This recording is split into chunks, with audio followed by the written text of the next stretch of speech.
All right, there we go. Okay, cool. All right, welcome everybody to the Academy of Animated Art. We are live on Facebook as well as Zoom. So welcome. For those that are joining us today, we are talking about cameras, we're talking about lenses, we're talking about aspect ratios.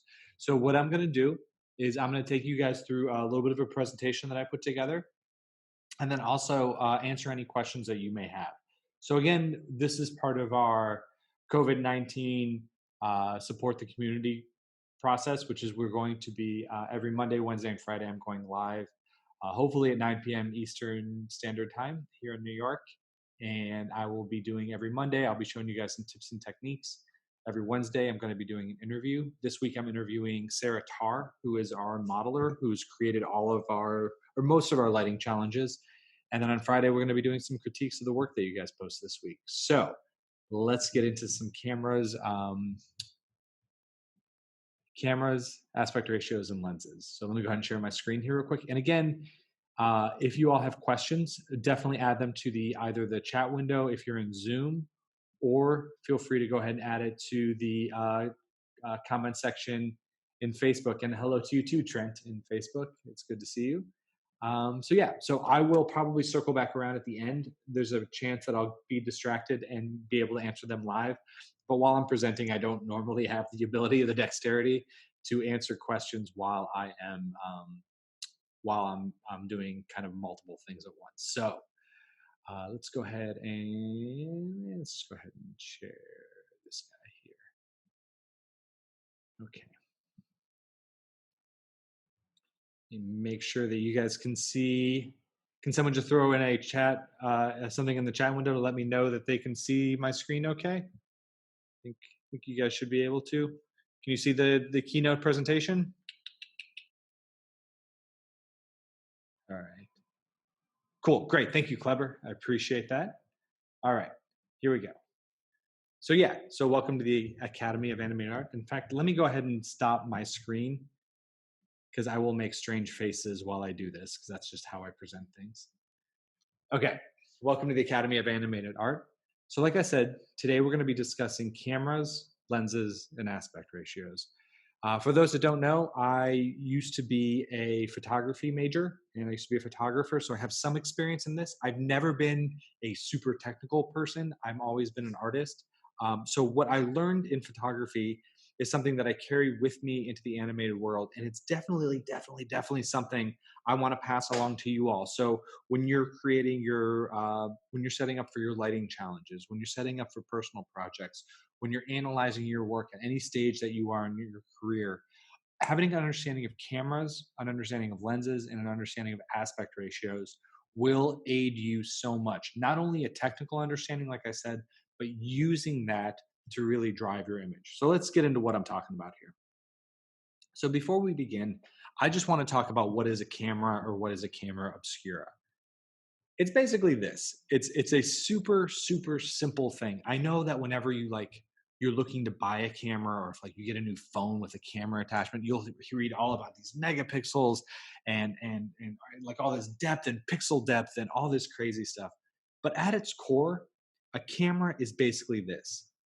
It's a light-proof box of any size. It could be the size of a shoebox, it could be your phone, or it could be the size of a building. Any box that does not allow light into it. That does have a very small, tiny hole on one side.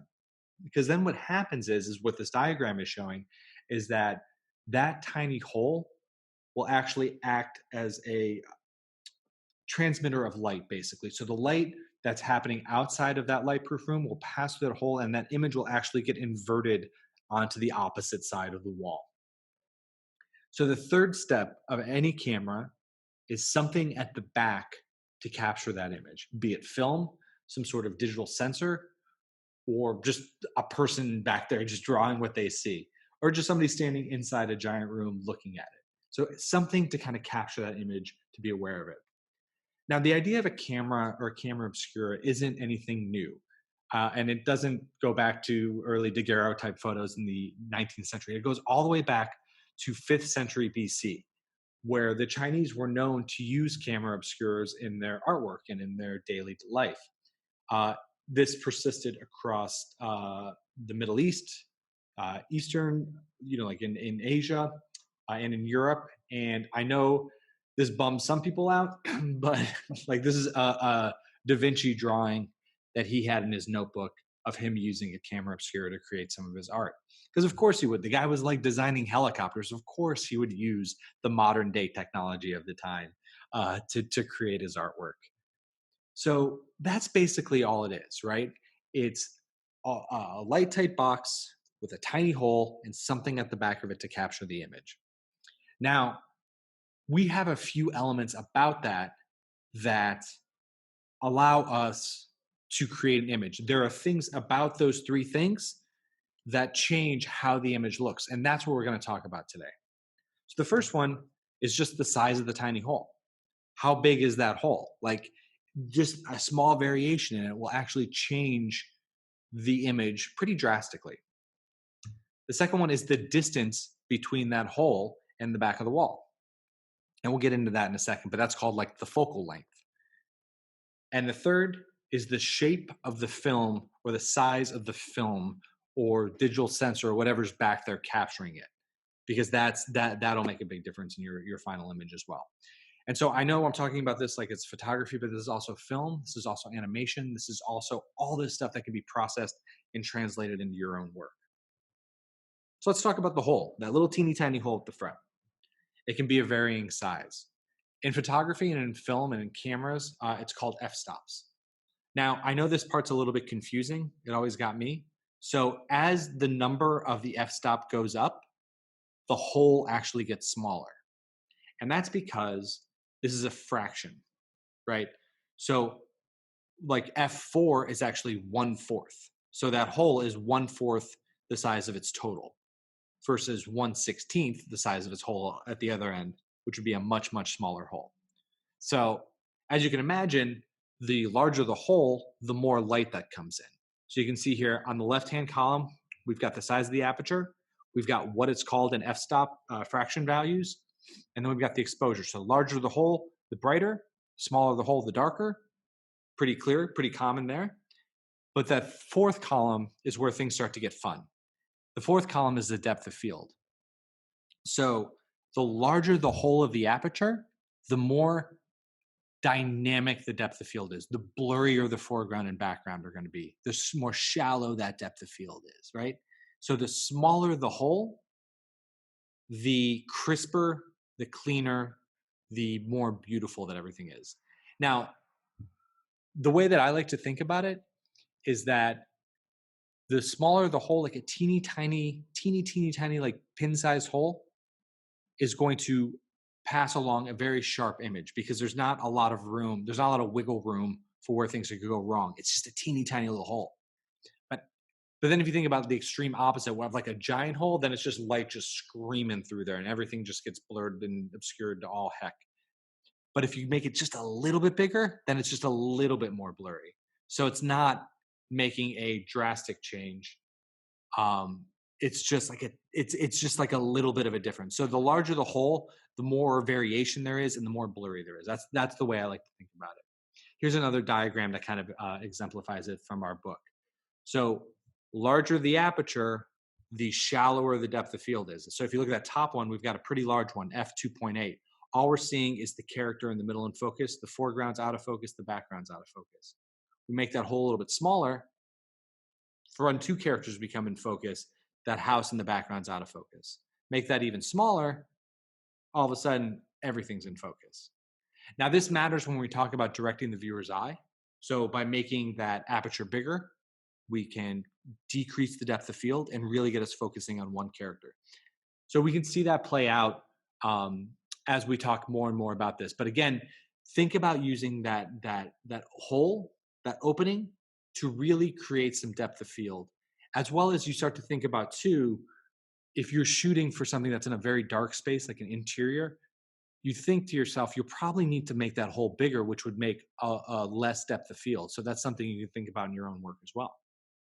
Now I want to talk about the length, the distance between the lens, the hole, and the camera sensor or the film. So the closer that sensor is to the lens or the hole, the more of the outside image you're going to pick up. Think about it like, and then the further away, the less. So think about it like a film projector on your wall, right? Like the wall of whatever room that you're sitting in now. The closer that film project, and then put like a piece of paper on your wall, like just a regular, normal piece of paper on the wall. If you move that projector very close to that image, you're going to see the entire screen projected on that piece of paper.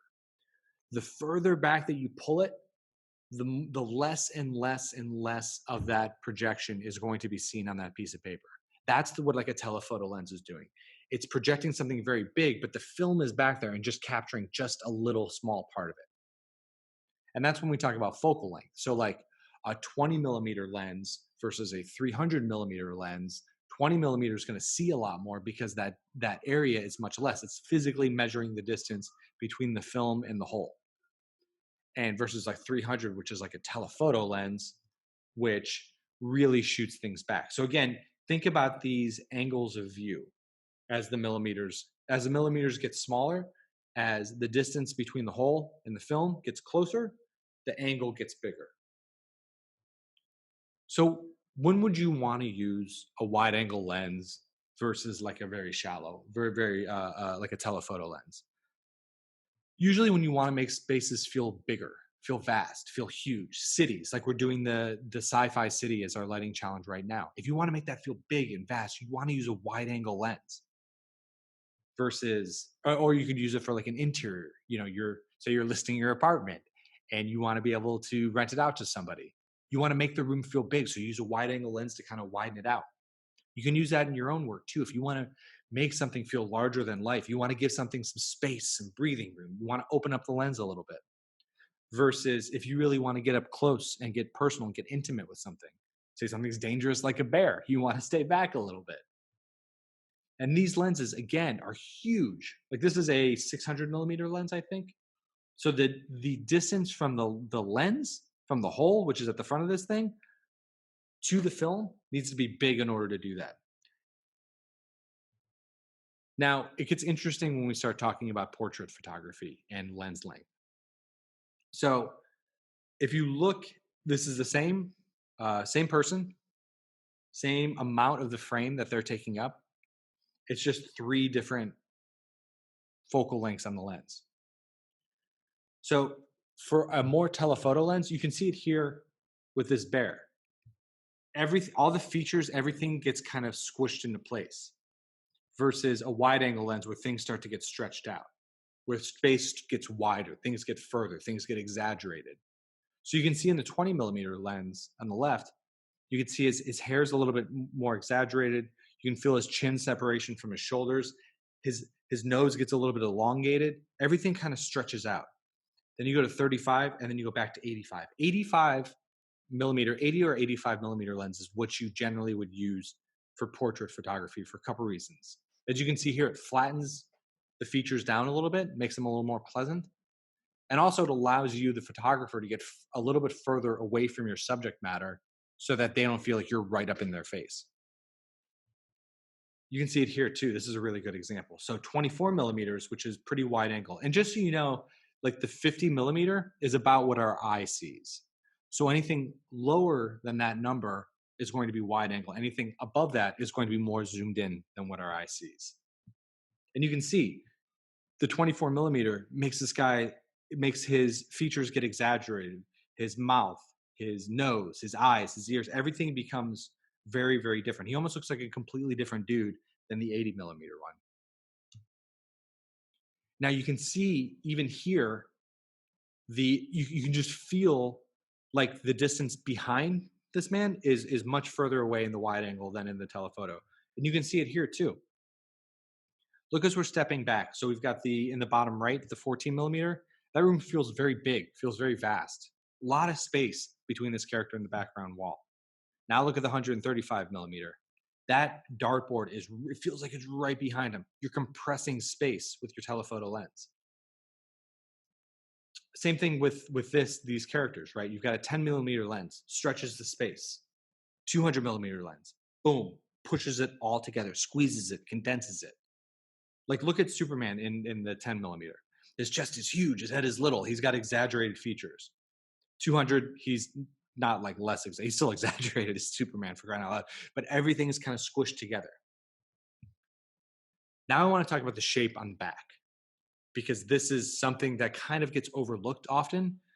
And it's just like something that as filmmakers, we just kind of assume that, okay, well, like let's just do it as an HD or let's just do it as, 720p or 1080p or whatever. We have more options than that. Now, when we talk about it, I'll start with photography and I'll move on to film. So with photography, we have some options, and this is based on history. So when we first started with photography, with film, with light sensitive film, we use large format, which is like 4:5. People still use it today, but it's 4 inches by 5 inches negative in the back of the camera. We also had medium format, which is more square, and then we have 35 millimeter, which is a little bit more elongated. Now, this is a large format camera. Again, you can see that glass plate with the grid on it on the back. That is the entirety of the negative. And you can see like that little thing that slides in just above it, that has one negative in it. So you have to like, it's a pain in the butt, but you like have to load that in and unload that every time you want to take one picture. A famous photographer that used large format photography was Richard Avedon. And one of the things that you'll see is in this style of photography, and this is again something you can translate to your CG work because it's like a little bit of a nod, is if you look around the borders of a of a full format, a large format print, you'll see these black bars, right? That's literally where there's like these tabs that keep the film in place. So it's kind of a thing in photography to show your borders. It's like a point of pride. It's dumb. Where basically you're like, I'm so good, I don't need to crop my image. I shot it exactly the way I wanted to on the spot. I can prove it to you. I can show you guys the borders of my frame. It's cool, right? Like it's like a cool aesthetic thing. Like I like it for the aesthetics of it, but it's also like a little bit of a source of pride. Same thing with medium format. If you've ever shot with a Hasselblad or something like that, it's a very, very cool camera, but it shoots in square by default. This is a Diane Arbus. And you can see, again, totally square, and you're getting some of those frame elements that we're talking about too. When Instagram first started and it was all square, this was kind of the look they were going for. Then you have 35 millimeter, which is a little bit longer and a little bit wider. So that all built up into film. So again, here are the 3 different negatives with their different artifacts around the sides. But now we get into film a little bit. And the same basic idea is there. We can go more square, we can go a little bit wider, or we can go full wide. We can go a conventional, like an old school television. We can go widescreen like an HD, or we can go cinescope and go real wide. The one film that I always think about when we talk about going real wide is Ben-Hur. Now, when they did Ben-Hur, not that old, when they did Ben-Hur, they made it very, very wide. It's an epic film. It's a landscape piece. It's like you want to tell like a vast story. You do it when you're talking about like a Batman movie and you want to show all of Gotham. You want to make it big. You want to make it larger than life. You're thinking like The Revenant, huge, huge scenes. Another one too, like when you want to just make this, and this is combining a wide angle lens with a large format, with a wide format, wide angle. So you can kind of see all of it. It feels like a vast space, right? There's one character just kind of sitting amongst this huge, huge gallery versus a film like The Lighthouse, which is a very claustrophobic film. These 2 guys stuck on this island speaking in gibberish. I have no idea what they're saying the whole movie. If you watch this movie, watch with subtitles on. But this film was shot more in a square format. This condenses the space, makes it feel tighter. It's not that vast landscape. It's claustrophobic, right? And even some films now are combining those. They're mixing it up through the film. Where if you want the audience to feel a little bit claustrophobic, you bring in the sides. You want to bring them more vast, you open it up a little bit. You actually have that option. So something that I want people to be aware of when they're creating their own work. So again, what's a camera? A camera is just a light-proof box with a tiny hole and something in the back to capture it. And what matters is the size of that hole, the distance between that hole and what's capturing it in the back, and the shape of the thing capturing it in the back. And when you combine these, you can make some really powerful, powerful images. So this is North by Northwest, vast landscape, wide angle lens, opening it up. If you know this story, these two characters are just like, you want to feel like there's distance between them. And Hitchcock did a great job of that. And Birdman, they did a lot of using wide angle lenses on characters to make them feel more distorted, more stretched out, stranger, right? More stretched and just like, ooh. You can see that a lot here. It's using it to help tell the story, to help get the point across that things are a little different. Versus like a telephoto lens, a deeper one. You can get more intimate with your characters. This is the good, the bad, and the ugly. Getting real close here with a wide angle lens. It's distorting that nose, distorting the ears, distorting the bushy eyebrows and all that. Like these two, very, very different shots. This one too with the Clockwork Orange. They're using this telephoto lens to really get in there, getting close with this character. And then there are things like Ant-Man and Wasp using heavy depth of field to show macro photography, to show a lens that doesn't have a lot of depth of field. So you hear me talk about that a lot, right? Like balancing the depth of field to get the feeling of space. That's what we're talking about when we're doing that. So that's the presentation side of things. I'm going to hop into Maya real quick, and I want to just show you kind of what I'm talking about. So there is a pretty good chance, I think, that this may just pop in here because I saw a question pop up, so I wanted to make sure I got that. So I'm gonna hop into Maya here in just a second, but it may crash, so just bear with me. Let's see. I'm using an F18 in the city, related to focus in 3D versus Z depth in post. I always do in post because it's faster to render. However, defocus straight in 3D looks to me superior quality and better quality than in post compositing. What do you suggest? So I do 9 times out of 10, I'll do post depth of field and depth of field blur. Now, that's not to say that you can't mess with your settings in the camera, in the renderer, do like a test render off to the side, and then use that as reference on the amount of blur that you would need, because I know that the cameras, while they're not perfect, they're still a digital representation, will simulate what a camera does in reality. And yes, I actually like that being said, the in render depth of field is generally I like it better because there's more calculations that go in than just blur. Like you can adjust the highlights, you can do some other things. In terms of the F18 in the city, that's a good one. That would be good if you want to get a little depth of field blur in it, and especially if it's at night, that would be something that you want to do. If you're like doing an Ansel Adams type image where everything's like crisp and crystal clear. So Ansel Adams and other photographers were in a group that they called the F64 Club, which was like the super small, super teeny tiny aperture that kept everything in focus. So F18 would be in that realm a little bit.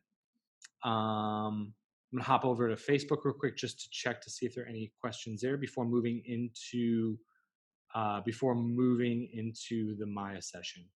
So yeah, okay, I think we're all good there. Okay, so now I just kind of want to show you my approach and like how I set it up for what I'm doing. So let me go ahead and share my screen again here. Actually, let me stop my video first, because again, when I do things with my face, okay. So let's get into this a little bit. So I just kind of want to hop around the scene. So, I did want to point this out. Let's see. So the scene that we're doing is, so Chris Ayres is a art director at Disney.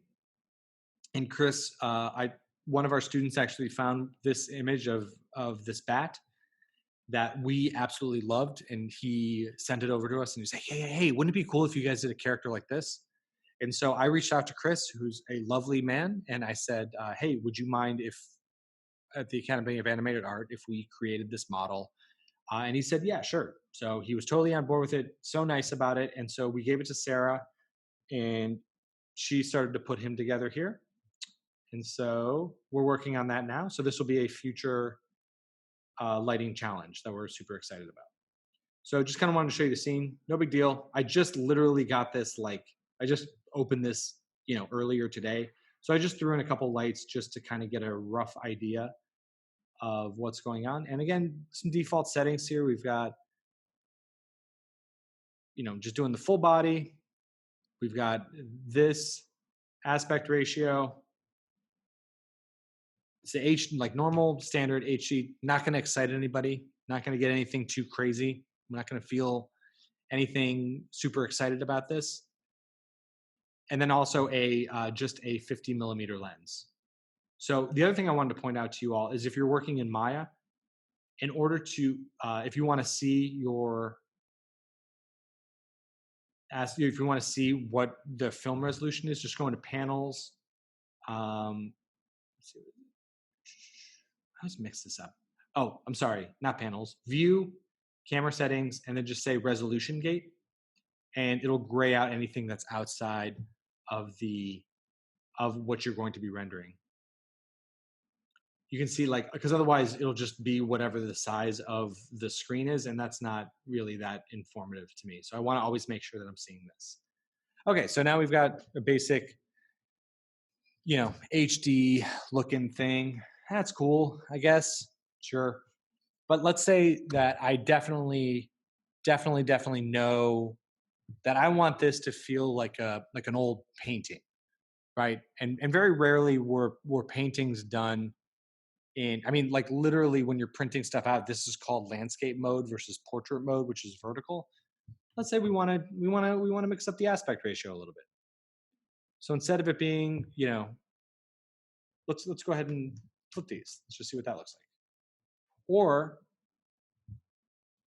better yet, let's say we wanted to simulate a wide or a medium format camera. So let's go ahead and make it square.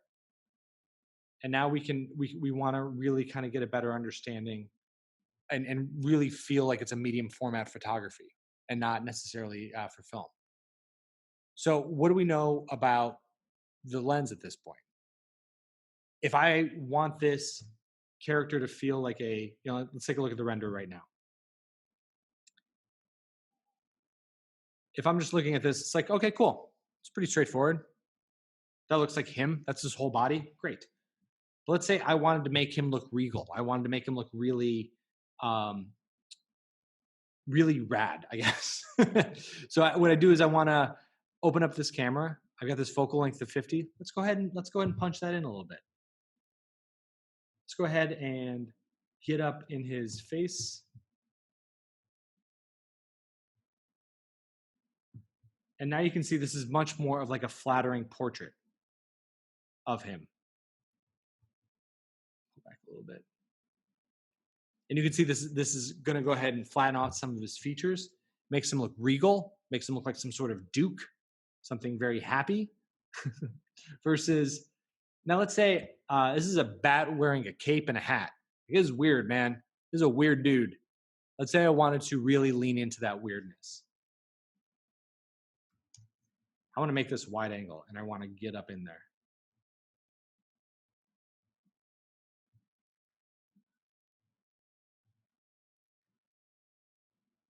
Make it weirder.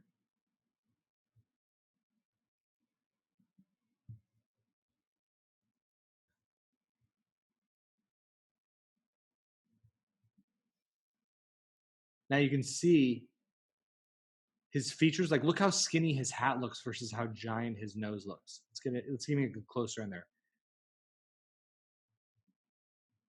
Now it's like crazy whacked out, right? Let's let that load up a little bit. And you can see that just by changing the focal length and the overall aperture of, or the focal length of the lens, and changing up the aspect ratio of it a little bit, it completely changes what we're feeling about this. Now let's change up that aspect ratio again. Instead of it being square, let's say I want it to be like a 3:1 aspect ratio. Make it super wide. Now, of course, there's no environment around here, but if there was, we'd be picking up a lot more of that. We're going to go ahead. We can go ahead and back out of this a little bit. Now you can see him like sitting on the range, sitting in some vast castle, surrounded by his books in his laboratory or something. And it can feel like a much larger space versus a much more claustrophobic space.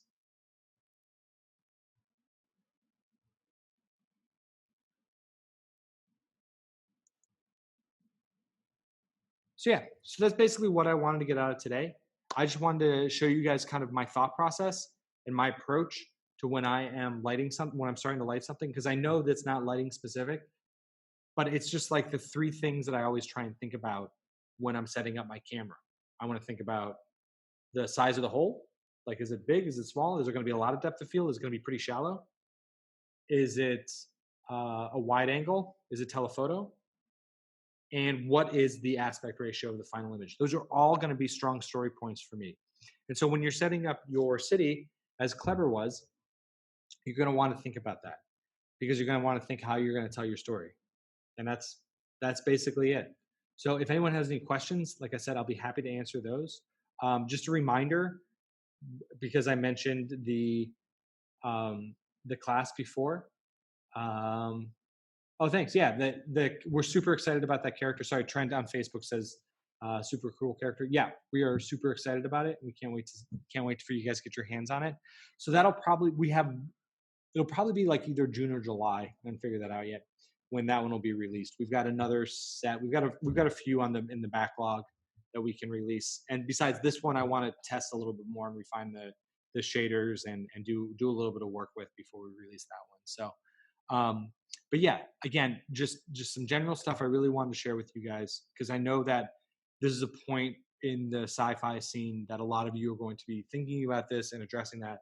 And if you can go ahead and start to see some depth of field, then you can know that you don't need to add a lot of detail back there, and that you can make your process a little bit more efficient. So, all right, thank you all for joining me tonight. I really appreciate it. And if you guys have any questions, if you if you're watching this later, definitely feel free to reach out to us. You can add your comments in the comments below, and I'll be happy to respond when I see them. All right, talk to you all soon. Happy lighting, everyone.